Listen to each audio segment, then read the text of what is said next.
Au nom d'Allah, le bienfaiteur et le miséricordieux. Lecture audio. Chapitre Les débuts de l'histoire de Maître Farhad Mohammad, tiré du livre de l'étudiant ministre Dr Wesley Muhammad. Maître Farhad Mohammad, what is not? Maître Farhad Mohammad, qui est-il et qu'est-ce qu'il n'est pas? La Bible se réfère à un peuple particulier, comme la brebis perdue de la tribu de l'humanité d'Israël. C'est ce peuple qui devait être la pierre angulaire du nouveau monde de Dieu. La pierre que les bâtisseurs ont rejetée, qui est devenue la pierre tombale de l'histoire de l'humanité.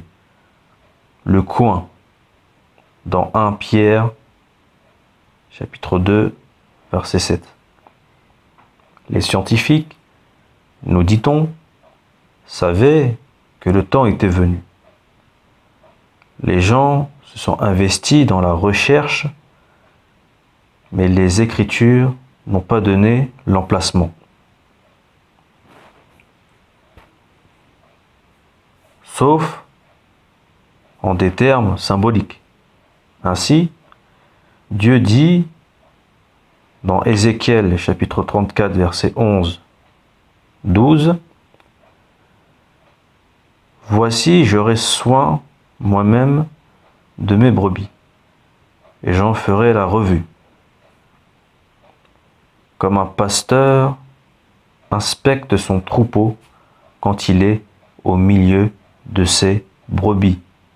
Éparses, ainsi, je ferai la revue de mes brebis, et je les recueillerai de tous les lieux. » Fin de citation. Vers 1874, les dieux ont localisé la brebis perdue ici en Amérique. Et puis, il a commencé à préparer celui qui serait envoyé pour récupérer cette brebis perdue dans l'eau, l'Amérique. Celui-ci devait avoir un certain corps et un certain type de corps. L'un des dieux au sein du conseil était le père de Farhad, qui est connu dans la tradition de la Nation of Islam comme étant Alfonso. Alfonso était un riche arabe Quraysh, la tribu dans laquelle le prophète Muhammad d'Arabie était issu. Farhad a dit à Elijah en 1931 qu'il faisait partie de l'armée de la dynastie royale des Hachimites Chérif de la Mecque, qui régnait sur le Hejaz avant la Première Guerre mondiale. Alfonso, Allah, était un homme noir pur de Théman en Arabie. Il serait venu lui-même, nous dit-on, mais il savait qu'il viendrait dans un pays blanc et robuste. Les autorités lui auraient donné trop d'argent, car à l'époque, l'Amérique ne permettait aucunement aux hommes noirs étrangers de venir dans le pays librement sans avoir d'affaires officielles avec le gouvernement. D'après l'honorable Elijah Muhammad, Maître Farhad Mohammad a dit que son père savait qu'il, donc Maître Farhad Mohammad, ne serait pas en mesure de venir dans un pays blanc dur. Le fait est qu'il soit d'un homme noir, robuste.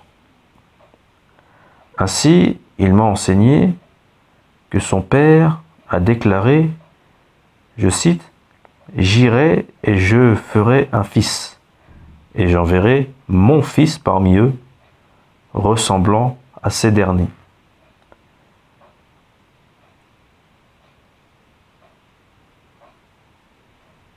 Réfléchissez-y.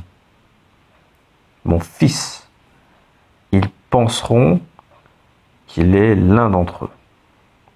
Étant perçu comme l'un d'entre eux, trouvera notre peuple perdu. Ceci est d'autant cohérent avec les prophéties concernant la venue de Dieu. La Bible dit que Dieu ne vient pas de manière à frapper, à attirer les regards comme un voleur dans la nuit. Étant un homme noir de jet, Alfonso ne serait pas capable d'arriver devant un blanc dur en Amérique sans être identifié. Il devait donc en préparer un qui pouvait venir sans être identifié. Il fallait avoir un certain teint pour pouvoir se déplacer dans certains cercles en Amérique, sans frapper et sans attirer les regards. Paul aussi, dans Romains chapitre 8, verset 3, a prophétisé que Dieu viendrait, je cite, dans la ressemblance de la chair pécheresse pour condamner le péché en chair et en os.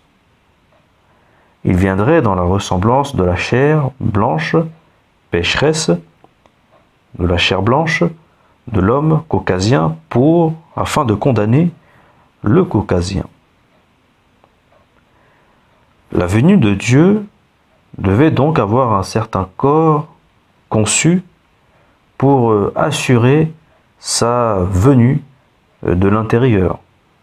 Ainsi, Dieu dit dans le livre des Hébreux chapitre 10 verset 5, je cite, « C'est pourquoi, quand il vient dans le monde, il dit, « Sacrifice et offrande, tu ne le ferais pas, mais un corps m'a préparé. » Fin de citation. La mère de Farad était une femme caucasienne élevée en vertu de la loi de l'islam. Certains disent en Azerbaïdjan, un pays de la région du Caucase de l'Eurasie. Elle ne s'est jamais mélangée à son peuple malfaisant. Pour la simple raison que selon les allégations, elle était gardée, préservée toute sa vie dans la société religieuse et musulmane. Elle a été conditionnée à travers un processus de purification de telle sorte qu'elle puisse faire naître cet enfant.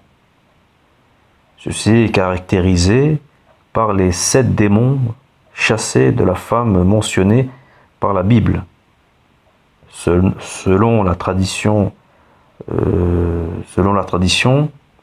elle aurait été baptisée Baby G. Elle était spécialement préparée ou conçue afin de donner naissance à ce fils spécial. Elijah Muhammad dit que Baby G est la femme à laquelle il est fait référence dans l'étude du livre de l'Apocalypse, chapitre 12, verset 1. Je cite, « Et je vis dans le ciel un grand prodige, une femme vêtue de soleil, la lune sous ses pieds, et sur sa tête une couronne de 12 étoiles. » Fin de citation. La femme qui a été vue assise au soleil, à la lumière de la vérité et dans l'obscurité au milieu des justes, c'est une merveille de voir ainsi, parce qu'elle n'est pas de cette famille en particulier. Mais que s'est-il passé? Le Dieu l'a purifié, l'a aidé à se relever, la dépouillant du diable et la rendant apte à donner naissance à un enfant dont l'intention était d'utiliser ce dernier afin de guider son peuple réclamé par les gens de son peuple. L'honorable ministre Farrakhan a dit, concernant les 12 étoiles sur sa tête, qu'elle pourrait signifier que les 12 grands scientifiques avaient approuvé cette femme. L'honorable Elijah Muhammad a dit, et elle a été rendue parfaite, sainte et femme vertueuse, même si ce n'est pas par nature, mais pourtant elle est devenue juste. L'enfant est né le 26 février 1877 à la ville sainte de la Mecque. Il avait l'apparence d'un homme blanc, même s'il était noir. Certains ont suggéré que, parce que la mère de Fard était blanche, ce dernier ne pouvait pas être un dieu. Logiquement, ce type de raisonnement est farfelu. Car si une graine de pomme est plantée sur le sol, quelque part en Afrique, elle germera comme un pommier. Si cette graine de pomme est plantée dans le sol, dans un endroit en Asie, cette dernière germera sous forme de pommier. De même que si cette graine de pommier est plantée à l'intérieur de l'Asie, elle germera également comme un pommier. De même qu'en Europe, elle germera sous la forme d'un pommier. Quel que soit l'endroit où l'on plante la graine de pomme, cette dernière germera comme une pomme, un arbre. Fard était la semence de son père. Sa mère aurait été comme la terre une fois que le sol a été nettoyé de ses impuretés. La graine est théoriquement capable de germer comme Dieu en théorie. Farad aurait étudié dans les coffres de la bibliothèque de la Mecque. Son père voulait l'amener chez les rois et payer de grosses sommes d'argent pour des anciens livres de la sagesse rare. Rappelez-vous aussi, après que l'empereur Justinien ait fermé le mystère, l'école de Kemet en Égypte au VIe siècle, George James nous enseigne que l'école de Kemet en Égypte au VIe siècle, le prêtre s'est enfui à travers le monde et a secrètement développé ces enseignements qui a appris à l'homme comment être Dieu. L'un des endroits où ils sont allés et développer ces enseignements était Mecca. Farad a voyagé dans le monde entier et ainsi étudié chaque système éducatif du monde civilisationnel. Il a étudié en total de 42 ans pour sa mission.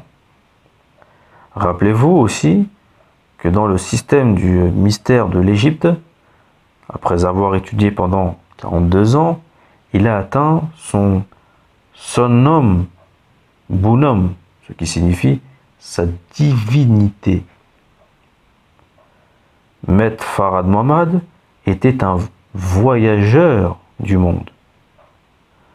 L'honorable Elijah Muhammad a déclaré à Buzz Anderson en 1964, je cite, « Il a visité, donc Maître Farad Muhammad, l'île du Pacifique, le Japon, la Chine, le Canada, l'Alaska, l'Amérique du Nord et l'Amérique du Sud, le pôle Nord, l'Inde, le Pakistan et tout le Proche-Orient et l'Afrique. Par conséquent, il a visité tous les endroits habités sur Terre. Il a étudié la vie sauvage dans les jungles de l'Afrique et appris la langue des oiseaux et ainsi imaginé et extrait la langue des populations de Mars. Fin de citation. En préparation à sa mission, Farad a calculé les mesures de l'univers. L'honorable Elijah Muhammad dit: il s'arrêta et mesura la terre, les eaux, les montagnes, les collines, des déserts, des rivières, et les pesait par onces, livres et gallons. Même l'ancienne terre elle-même, et sans même observer l'atmosphère dans laquelle notre planète tourne. Il a mesuré l'air par pouces, pieds et miles, et pesait le contenu entier, 12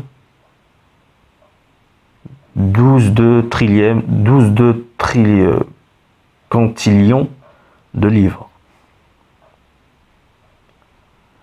Il a également calculé les atomes et les a brisés en morceaux. Et a dit la quantité que l'homme inspire en centimètres cubes, pieds, yards.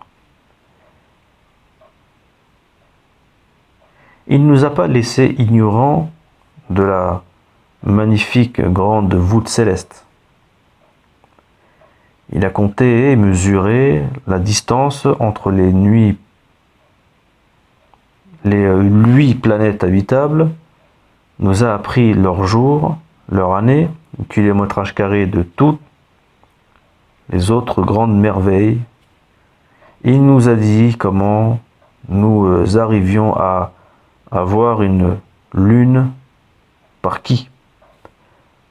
Le soleil de feu a été conquis par sa ligne de mesure et sa grande masse dépliée. Oui, ses yeux perçant à travers le vaste espace ouvert et sont la tige de mesure. Il a enregistré le diamètre de l'ensemble de 76 quintillions de miles. 76 quintillions de miles.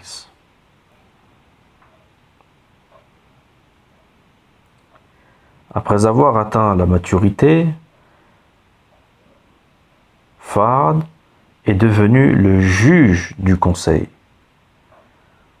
Nous obtenons une image de ceci dans le livre de l'Apocalypse chapitre 4 verset 10, où un 25e Dieu est assis sur un trône avec tous les 24 aînés, assis autour de lui, lui rendant un culte. Farad Muhammad est réputé pour être le plus grand que n'importe quel Dieu qui n'ait jamais existé. Avant lui, aucun des juges, nous dit-on, n'est égal à lui dans la sagesse et dans l'exercice de ses fonctions. Tous les autres avaient une sagesse qui ne couvrait qu'un cycle de 25 000 ans. Mais la sagesse de Dieu est écrite dans les livres pour durer éternellement.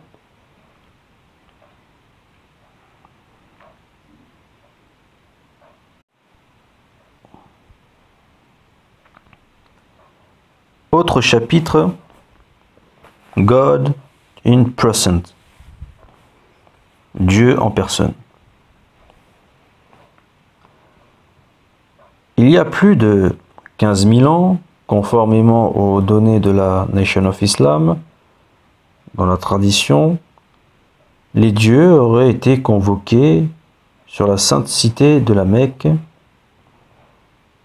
Un nouveau juge aurait été choisi, dont la règle de la sagesse se prolongerait pendant 25 000 ans jusqu'aux alentours de l'an 11 914 après Jésus-Christ, soit environ 10 000 ans à partir de maintenant.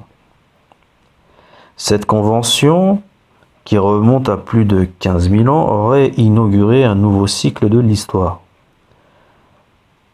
L'année première a été dite que le livre mère, composé par écrit, décrivant l'histoire du monde jusqu'en l'an 11 914 après Jésus-Christ.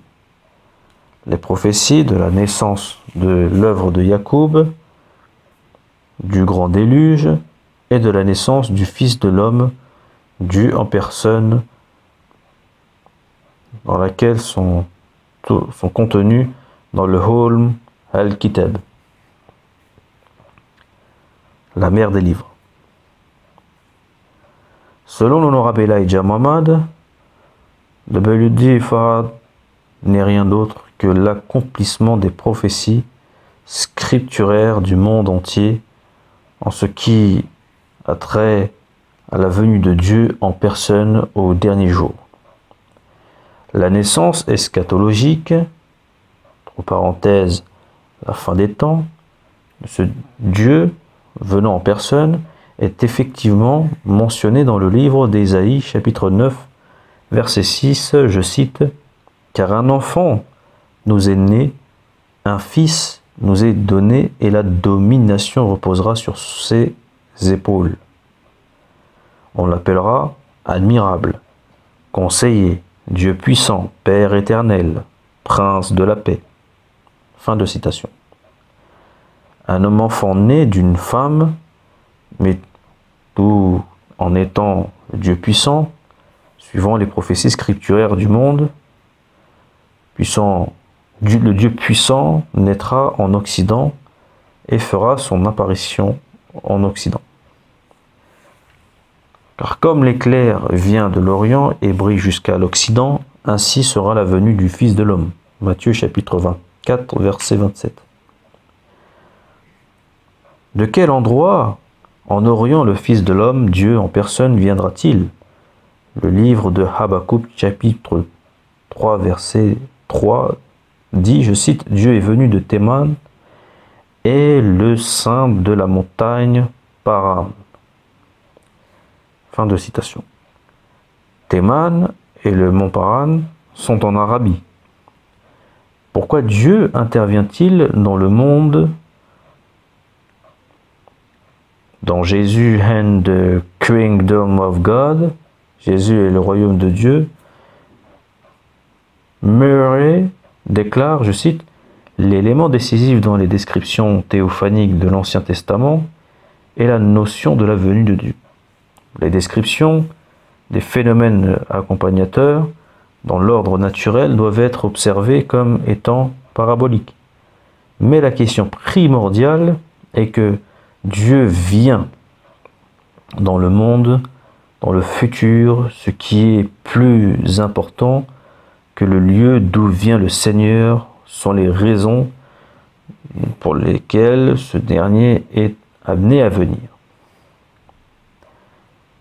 Fin de citation. Les passages dont nous avons considéré, qui constituent la réponse, à savoir que le Seigneur vient pour le châtiment des malfaisants et la libération de son peuple. Habakkuk chapitre 3 verset 13 dit du Seigneur, je cite, « Tu pars pour sauver ton peuple et tu viens sauver ton oint. » Fin de citation.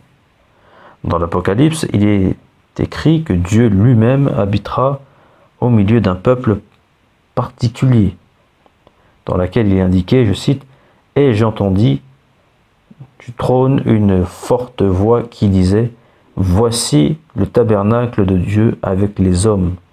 Il habitera avec eux, et ils seront son peuple, et Dieu lui-même sera avec eux. Chapitre 21, verset 3, Apocalypse. Fin de citation. Qui est ce peuple parmi lesquels Dieu a choisi d'habiter? Dieu a fait une alliance avec la semence d'Abraham, qui était un homme noir. Dans Genèse chapitre 15, verset 13, 15, où il est dit, je cite, « Et l'Éternel dit à Abraham, sache que tes descendants seront étrangers dans un pays qui ne sera point à eux. Ils y seront asservis et on les opprimera pendant 400 ans. » Cette alliance n'a jamais été accomplie par un quelconque juif blanc en servitude en Égypte, il y a 4000 ans. Les Juifs eux-mêmes ont dit à Jésus que jamais ils ne furent en esclavage à un homme quelconque, dans Jean chapitre 8, verset 33. À qui cette prophétie de la servitude fait-elle référence? Qui devait s'accomplir dans un pays étranger pendant 400 ans. Certainement l'homme et la femme noire qui ont été amenés d'Afrique à l'est vers l'Amérique à l'ouest. Dans Ésaïe chapitre 43 verset 5, Dieu dit de ce peuple, je cite, « Ne crains rien car je suis avec toi. Je ramènerai de l'Orient ta race et je te rassemblerai de l'Occident. » Fin de citation. Il n'y a tout simplement aucune autre personne sur Terre qui corresponde aussi précisément à cette description. Les Noirs ont été amenés de l'Est vers l'hémisphère occidental en 1555 sur un navire négrier nommé Jesus. Les Noirs sont ici depuis plus de 430 ans, ayant été affligés en ce temps-là.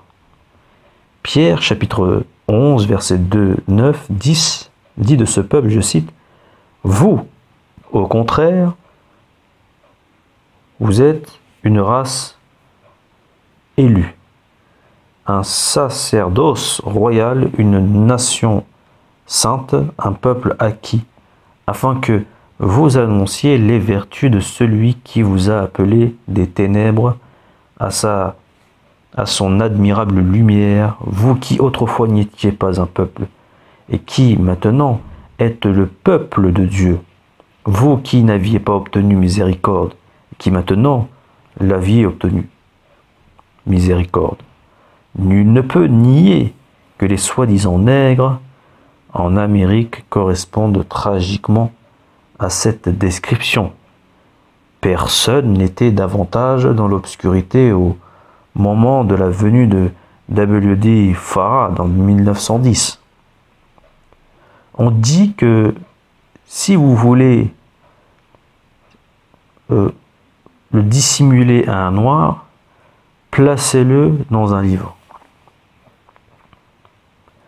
Cela est malheureusement toujours le cas aujourd'hui. Les Noirs d'Amérique sont considérés comme un peuple particulier, rendu ainsi par la particularité institutionnelle de l'esclavage. La venue de Dieu dans les derniers jours a été prophétisée dans le monde entier sous divers titres. Dans les écrits apocalyptiques d'Enoch, qui remontent probablement à l'époque d'Enoch au 1er siècle, nous trouvons mentionné un Égyptien, un Éthiopien, la mention de la venue de Dieu également sous le titre de Fils de l'homme et le Saint. On peut lire dans l'oracle d'ouverture, le Saint grand sortira de sa demeure, et le Dieu éternel marchera sur la terre et apparaîtra en ténacité d'une force dépassant le ciel et les cieux. Par conséquent, le céleste surgira de son trône royal et sortira de sa sainte demeure avec indignation et colère au détriment de ses fils. Murray a écrit, je cite, « Ainsi la venue de Dieu est motivée à cause de ses fils, c'est-à-dire en raison de la souffrance de ces derniers venant de leurs oppresseurs. » En effet, selon la prophétie de Jésus sur la venue du Consolateur, dans Jean chapitre 14, le Dieu de l'eschaton dévoilera toute la sagesse au peuple qu'il choisit d'habiter. Parmi d'autres, je cite, « Si vous m'aimez, gardez mes commandements. Je prierai le Père, et s'il vous donnera un autre consolateur, afin qu'il demeure éternellement avec vous. Mais le consolateur, l'Esprit Saint, que le Père enverra en mon nom, vous enseignera toutes choses et vous rappellera tout ce que je vous ai dit. Ce consolateur que le Père enverra est autre que Jésus. Mais Jésus n'est pas en train de parler de son retour. Il a juste dit que le consolateur viendrait en son nom. Et quand il viendra, il révélera toutes choses. Le Saint-Coran fait mention de 2 références à l'événement éminent d'Allah. Dans la sourate L'Aube, il est dit « Et que ton Seigneur viendra avec les anges rangés sur rangés » chapitre 89, verset 22. Le chapitre concernant les derniers jours, ainsi au dernier jour, nous devons nous attendre à la venue de Dieu. Aussi dans chapitre 21, verset 44, il est écrit, je cite, « Ne voit-il pas alors que nous visitons la terre ?» Allah fait partie de ce nous, N-O-U-S, qui visitera la terre.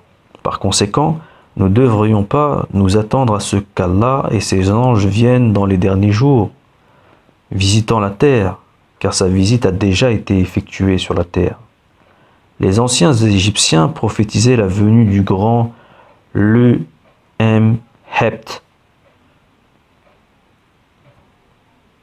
devant révéler tous les secrets de l'histoire et l'avenir du monde, et de mettre en évidence le royaume universel de la paix sur terre.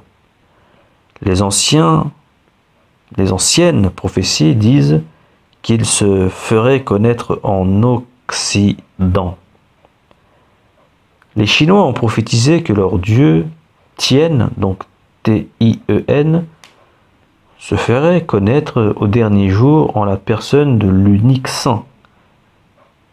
Ces derniers attendant que le saint apparaisse en Occident.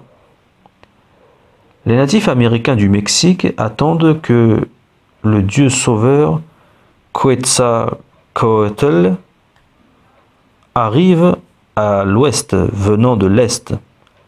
Les hindous croient que dans les derniers jours, lorsque les étoiles fixes seront toutes revenues au point de départ, leur dieu Vishnu apparaîtra parmi les mortels sous la forme d'une armée de guerriers chevauchant un cheval blanc. Dans les derniers jours, le dieu Bouddha fera son apparition. Ainsi, les religions du monde, s'attendant que vienne un certain dieu homme parmi les hommes durant les derniers jours, en tant que guerrier afin de détruire les impies et ainsi rétablir le royaume de Dieu. Ce ne sont pas tous des personnages différents. Il est vraisemblable qu'il s'agit du même homme, Dieu, qui est mentionné par des titres ou des noms différents. Cependant, il fait mention d'un certain qui viendra de l'Orient et se fera connaître dans le monde entier en Occident. Il est écrit dans le livre de Daniel, je cite, « Je regardais pendant mes visions nocturnes, et voici sur les nuées des cieux arriva quelqu'un de semblable à un fils de l'homme. Il s'avança vers l'ancien des jours, et on le fit approcher de lui. Lui donna la domination, la gloire et le règne. et tous les peuples, les nations et les hommes de toute langue le servirent. Sa domination est une domination éternelle qui ne passera point et son règne ne sera jamais détruit. Chapitre 7, versets 13-14. Vers l'ancien des jours, cela est caractérisé par Allah, l'homme originel, qui est Dieu.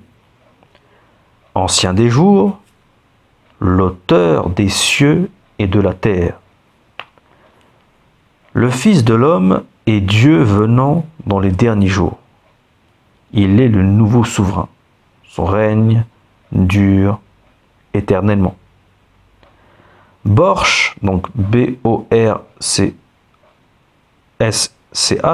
dans Son of Man, in Myth and History, Fils de l'homme dans le mythe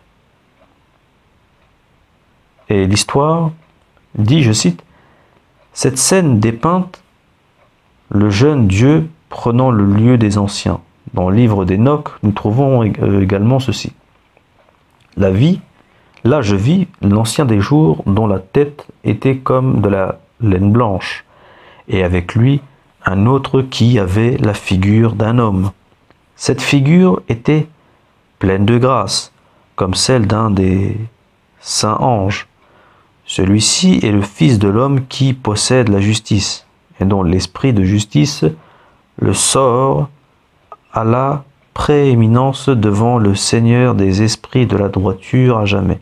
Ce Fils de l'homme que tu as vu arrachera les rois et les puissants de leur siège. » Ainsi dit Borch de ce Fils de l'homme, je cite, qu'il est également un juge siégeant sur un trône identifié comme le trône de Dieu lui-même. Cette idée est difficile de pouvoir l'expliquer à moins que nous revenons à la conception ancienne du jeune divin accédant au trône du Dieu ancien.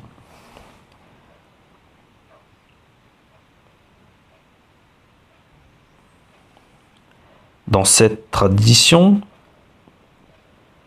le Dieu qui naîtra et qui viendra dans les derniers jours, le jeune Dieu, s'assoira dans le siège, remplaçant de ce fait le vieux Dieu, l'ancien Dieu, le Créateur, en tant que Seigneur du monde.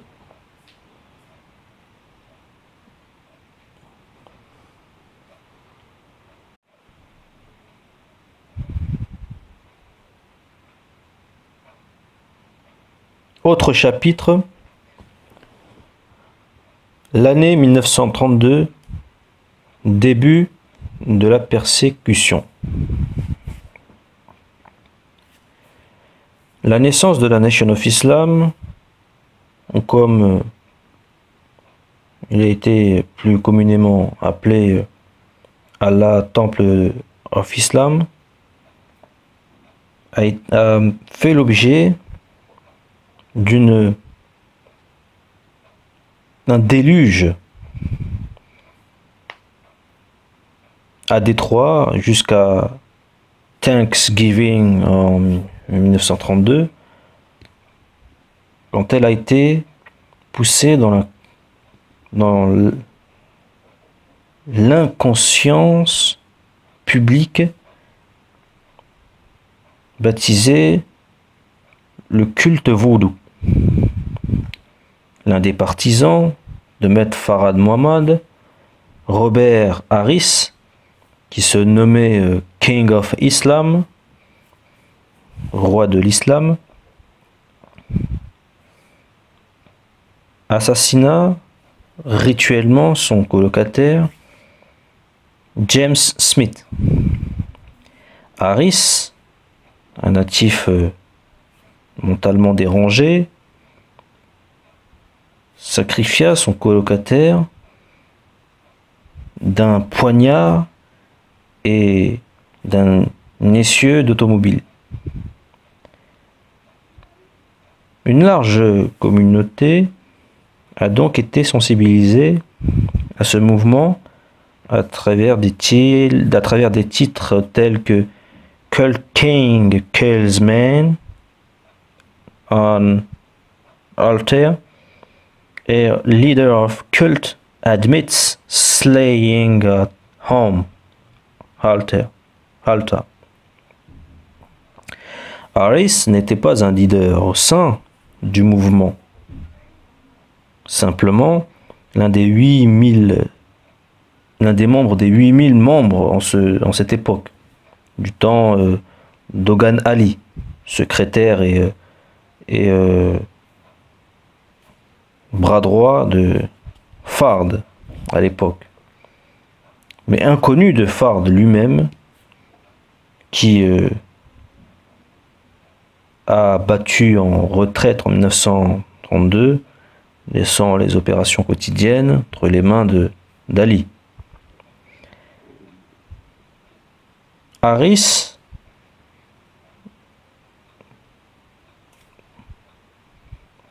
affirma qu'il avait tué Smith sur l'ordre des dieux de l'islam, par laquelle il sous-entend Fard et Ali, selon les détectives affectés à cette affaire. Oscar Berry, détective, et détective Charles W. Snyder, Fard était déjà reconnu à ce stade comme Dieu, voire ci-dessous. Ils ont lancé une recherche incluant les deux, dont Fard comme principal intérêt. Selon le Détroit Free Press, Rodney Temple bears grip of Voodoo in City, 23 novembre 1932 à 01. Les détectives Berry et Snyder sont entrés dans le temple sur Hastings Street après avoir obtenu un mot de passe secret par l'intermédiaire d'un membre du temple. Le mardi 22 novembre, sont entrés dans le temple et ont trouvé sur le podium Ogan Ali, qu'ils ont fait arrêter. Mercredi matin, les détectives ont rencontré Fard en sortant de sa chambre à l'hôtel Tremor, 1 West Jefferson Avenue. Il n'a pas résisté aux officiers, nous dit-on, souriant, énigmatique, quand on lui a dit qu'il était en état d'arrestation. Le Détroit Free Press poursuit en ces termes, je cite, au quartier général de la police, il éludait habituellement les questions avec le sourire complaisant d'un fakir oriental. Fard dit calmement au détective qu'il était l'être suprême sur terre. Fin de citation. Fard a déclaré que, bien qu'il ne connaissait pas Harris, ce dernier avait apparemment mal compris mes enseignements, bien que les préceptes du culte ordonnant la peine de mort pour les personnes qui troublant la paix dans nos temples. Les sacrifices humains n'étaient pas tolérés. Berry et Snyder prirent une photo avec Fard pendant qu'il leur expliquait son enseignement. Lorsque la police a fouillé la chambre de Fard le samedi 26 novembre, elle a trouvé 1000 lettres de toutes les régions du pays, c'est-à-dire 1000 lettres de noirs de tout le pays, demandant à Fard leur nom vertueux. D'après la presse, décrivant Fard comme étant arabe, a été détenu au poste de Détroit au sein des autorités de l'immigration.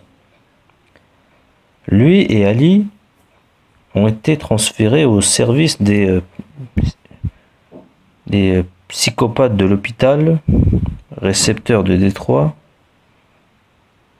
dans laquelle ils ont été examinés par un psychiatre, docteur David Clark.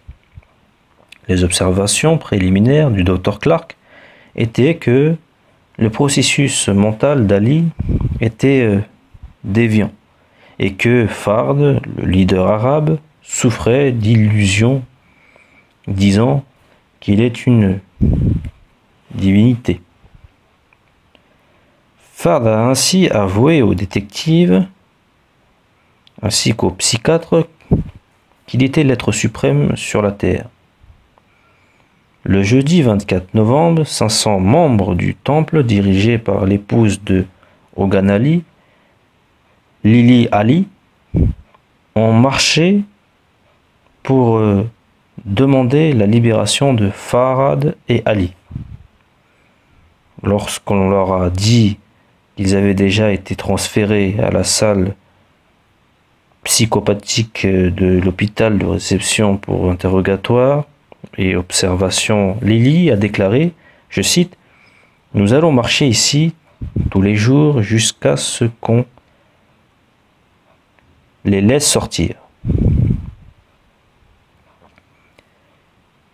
Il a été découvert que quelques 8000 Noirs de la région métropolitaine de Détroit étaient membres de la Nation of Islam de Fard. Le clergé noir de la ville était consterné par le succès évident de Fard, qui attirait tant de Noirs à travers son message prétendument anti-chrétien. Le 28 novembre était annoncé qu'une commission interraciale de membres du clergé avait été formée dans le but de creuser et étrangler les racines profondes enracinées de l'islamisme. Le révérend J.D. Howell, prenant la parole devant sa tribune au sein de l'église méthodiste épiscopale africaine de Saint-Stephen, a déclaré que le dirigeant arabe était le seul à être blâmé. La Bible islamique et la nation de l'islam doivent disparaître. Le mardi 29 novembre, le docteur Clark a rendu public son rapport sur ses 5 jours de recherche sur le diagnostic de Fard ainsi que de Ali. Cette dernière a été jugée malfaisante. Fard, cependant, n'a apparemment pas été poussé dans ses sinistres enseignements sous la folie, en phase ajoutée entre parenthèses. Ainsi, alors que Fard affirmait à plusieurs reprises être l'être suprême sur terre, le diagnostic était qu'il était saint d'esprit. Ils ont tous deux été libérés le 6 décembre, bien qu'ayant été déclarés insensés, Hogan Ali était libéré afin de pouvoir utiliser son influence dans l'éviction du temple de Allah Temple of Islam. Les détectives Berry et Snyder ont été appelés afin de contraindre Fard à quitter la ville. Ceci est étrange, puisque ces détectives n'étaient plus affectés à l'affaire. Le vendredi 25 novembre, Ils ont été retirés en tant que détectives d'homicide par pour la simple raison que le crime avait été résolu. L'affaire a été remise à un groupe d'investigation spécialisé, géré par les détectives tels que Sergent Barney Seleski et Harry Mikuliak, et dirigé par le lieutenant John Hoffman. Pourquoi ne pas simplement forcer Farhad à quitter la ville et faire venir Berry et Snyder afin de le persuader de partir. Rappelez-vous que ce sont ces détectives qui ont été pris en photo avec Farhad après qu'il leur ait avoué qu'il était l'être suprême sur Terre. Donc page 20 of the Detroit Free Press, novembre 24 1932, qui montre Farhad en train de discuter de l'islam avec les autres Berry et Snyder après leur avoir avoué qu'il était l'être suprême sur Terre. La légende se lit comme suite. Voici mon autorité, Wallace Farhad, chef de l'ordre de l'islam, expliquant de sa Bible aux détectives le fonctionnement de son culte. C'était une émanation de l'ordre de l'islam qui avait conduit Robert Harris, un nègre, à assassiner James Smith lors d'un rite de culte à la charge de la police. Farhad est tenu, selon les allégations du Detroit Free Press. Le détective Berry a réitéré son ultimatum que Farhad doit quitter la ville sans jamais y revenir. Cette fois, Farhad a été mis sous surveillance, photographié et contraint de quitter à nouveau la ville dans les 24 heures avant de partir. Farhad s'est rassemblé chez Elijah ainsi que des milliers d'adeptes, tristes en pleurs, leur annonça, je cite, « Don't worry, I am with you. I will be back to you in the near future to lead you out of this hell. » Ne vous inquiétez pas, je suis avec vous. Je reviendrai à vous dans un proche avenir afin de vous conduire hors de cet enfer. Tiré de Elijah Mohammed Hatim Shahid, en 1951, interview Shahid de Nation of Islam, page 71. Farhad est retourné à Chicago où il s'est fait immédiatement arrêter et enfermé. Il a envoyé un télégraphe à Elijah pour que ce dernier lui rende visite dans la prison de Chicago. À sa libération, Farhad voyagea dans toute l'Amérique.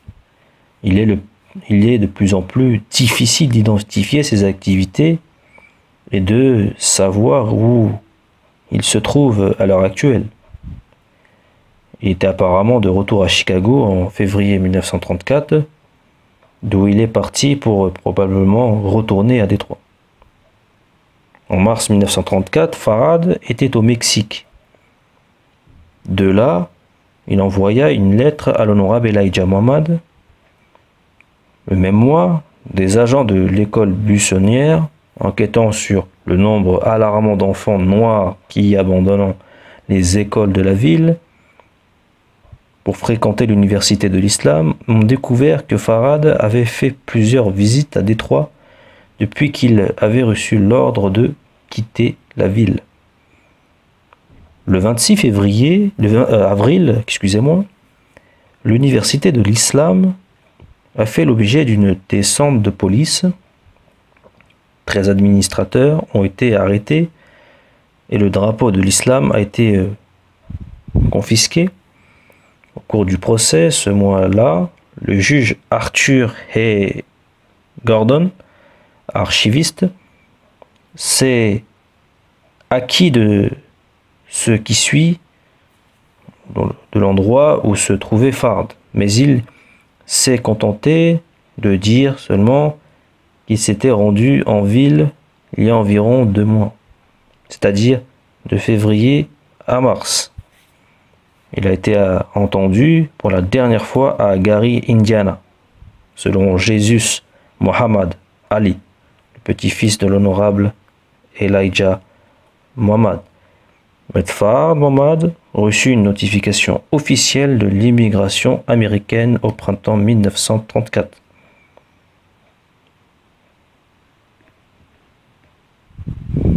Il avait 14 jours pour quitter Chicago, sans quoi il risquait d'être expulsé en raison des troubles résultant de ses activités dans la communauté noire.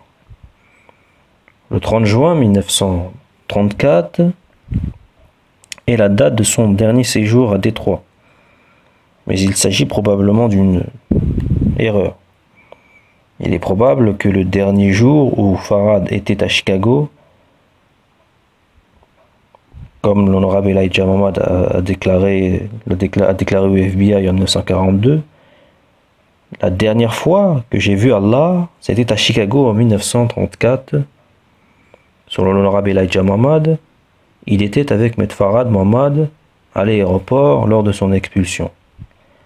Farad dit à Elijah qu'il montait dans les montagnes où les gens des cavernes ne le trouveraient pas.